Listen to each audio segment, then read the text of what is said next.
Hi అండి, welcome back to my channel. ఎలా ఉన్నారు అందరూ? బాగున్నారా? ఈరోజు వీడియో వచ్చేసి నేను చేపల పులుసు స్టైల్లో కోడిగుడ్డు పులుసు అనేది ఏ విధంగా ప్రిపేర్ చేసుకోవాలో చూపిస్తున్నానండి. వీడియో లాస్ట్ వరకు చూడండి, మీకు తప్పకుండా నచ్చుతుంది. మీకు నచ్చితే కనుక తప్పకుండా ట్రై చేయండి.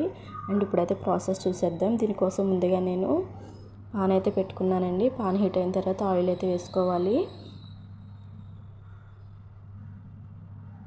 ఆయిల్ కూడా హీట్ అవ్వాలండి. ఆయిల్ హీట్ అయిన తర్వాత మనం ఫస్ట్గా కొన్ని మెంతులు అయితే వేసుకోవాలండి. ఎన్నో కాదు, కొంచెం చిటికెడు మెంతులు అయితే వేసుకోవాలండి. దీనివల్ల టేస్ట్ అనేది ఎన్హాన్స్ అవుతుంది. సో మెంతులు అయితే వేసేసాను. అవి కొంచెం ఫ్రై అవ్వాలండి. బాగా ఎక్కువ ఫ్రై అవ్వకూడదు. ఎక్కువ ఫ్రై అయితే చేదు వచ్చేస్తుంది, మాడిపోయి. సో మెంతులు ఫ్రై అయిన తర్వాత మనం ఆనియన్ అనేది మిక్సీ పెట్టుకుని ఉంచుకోవాలండి. నేను ఒక ఆనియన్ అయితే తీసుకున్నాను, దాన్ని పేస్ట్లా చేసుకుని మిక్సీ పెట్టుకుని ఉంచుకున్నానండి. తర్వాత పచ్చిమిర్చి అయితే వేసుకోవాలి. ఇక్కడ నేను 2 పచ్చిమిర్చి అయితే తీసుకున్నాను, చిల్లికిలా చేసి పచ్చిమిర్చి వేసుకుని ఫ్రై అయితే చేసుకున్నానండి. అండ్ నెక్స్ట్ నేను చెప్పాను కదా ఆనియన్ పేస్ట్ చేసుకుని పెట్టుకోవాలని. సో ఆ పేస్ట్ అనేది వేసేస్తున్నాను. ఈ ఆనియన్ అనేది పచ్చివాసన పోయే విధంగా ఫ్రై చేసుకోవాలండి. మీడియం ఫ్లేమ్ పెట్టుకుని బాగా ఫ్రై చేసుకోవాలి. మాడిపోకుండా ఆయిల్ అనేది బయటకు వచ్చే విధంగా దగ్గరుండి బాగా ఫ్రై చేసుకోండి. కాసేపు అయితే దీన్ని ఫ్రై చేద్దాం.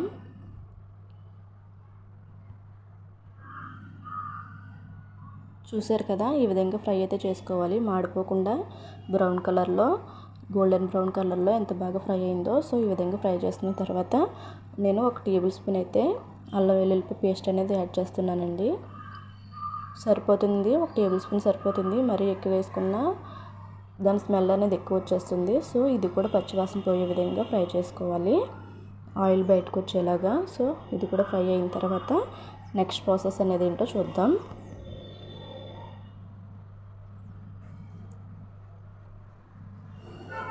అల్లం వెల్లుల్లిపాయ పేస్ట్ కూడా ఫ్రై అయిపోయిందండి. ఈ విధంగా ఫ్రై చేసుకున్న తర్వాత నేను కర్రీకి సరిపడా పసుపు, కారం, ఉప్పు అయితే తీసుకున్నానండి. ఇవన్నీ ఒకసారి వేసేస్తున్నాను. ఇవన్నీ వేసుకుని బాగా కలుపుకోవాలి. గ్రేవీకి పెట్టే విధంగా, ఆనియన్ పేస్ట్కి పెట్టే విధంగా అయితే కలుపుకోవాలి. నేను ఆయిల్ అనేది ఎక్కువే వేసానండి, కాకపోతే ఇక్కడ నాన్ స్టిక్ పాన్ వల్ల మనకు ఆయిల్ అనేది కనిపించట్లేదు. సో వాటర్ వేసిన తర్వాత ఆయిల్ అనేది బయటకు వస్తుంది. అండ్ ఇక్కడైతే బాగా ఫ్రై చేసుకున్న తర్వాత ఉప్పు, కారం, పసుపు కూడా పచ్చివాసన పోయే విధంగా ఫ్రై చేసుకోవాలి. అండ్ ఇక్కడ వచ్చి నేను చింతపండు రసం అయితే వేస్తున్నానండి. ఒక లెమన్ సైజ్ అంతా చింతపండు అయితే తీసుకున్నాను. సో అది కూడా వేసేసాను. దీంట్లో కొన్ని వాటర్ అయితే యాడ్ చేసుకోవాలి. యాడ్ చేసుకుని పులుసు అనేది మరిగించుకోవాలండి. బబుల్స్ వచ్చే విధంగా మరిగించుకోవాలి. వాటర్ యాడ్ చేసుకున్నాం కదండి, వాటర్ యాడ్ చేసుకుని బాగా కలుపుకొని సో ఈ విధంగా బబుల్స్ వచ్చేలాగా అయితే బాయిల్ చేసుకోవాలండి. పులుసు అనేది బాగా మరిగించుకోవాలి. పులుసు అయితే మరిగిపోయిందండి. చింతపండు పులుపు వాసన అయితే కొంచెం తగ్గింది.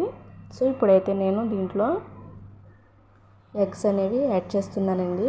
ఎగ్స్కి మనం నిలువుగా చిలుకలుగా చేసుకోవాలి చాక్తోని. సో ఆ విధంగా చిలుకలుగా చేసిన తర్వాత పులుసులో మనం ఎగ్స్ అయితే యాడ్ చేసుకోవాలండి. ఎగ్స్ యాడ్ చేసుకున్న తర్వాత ఒకసారి ఈ విధంగా గరిటెతోటి ఎగ్స్ మీద పులుసు అనేది వేసుకోవాలి. ఈ విధంగా బాగా కలుపుకున్న తర్వాత మీడియం ఫ్లేమ్ పెట్టుకుని ఒక 15 మినిట్స్ అనేది ఉడికించుకోవాలండి. అప్పుడే మనకి పులుసు అంతా కూడా ఎగ్లోకి వెళ్ళి ఎగ్ అనేది చాలా టేస్ట్గా అయితే ఉంటుంది. అండ్ నెక్స్ట్ వచ్చి నేను దీంట్లో ధనియాల పొడి అయితే యాడ్ చేస్తున్నానండి. ఒక స్పూన్ అయితే యాడ్ చేశాను, చిన్న స్పూన్తోని. ధనియాల పొడి యాడ్ చేయడం వల్ల టేస్ట్ చాలా బాగుంటుంది. ధనియాల పొడి యాడ్ చేసిన తర్వాత ఒక 2 మినిట్స్ అయితే ఉడికించుకోవాలండి. చూసారా ఇప్పుడు గ్రేవీ అనేది ఎంత దగ్గరగా చిక్కగా అయితే వచ్చిందో. మీకు కావాలంటే కొంచెం పలచగా కూడా దించుకోవచ్చు. నేనైతే కొంచెం చిక్కగా అయితే చేశానండి గ్రేవీ లాగా. చేపల పులుసు స్టైల్లో కోడిగుడ్డు పులుసు అయితే రెడీ అయిపోయిందండి. ఈ విధంగా మీరు ఒకసారి ట్రై చేయండి. Thanks for watching.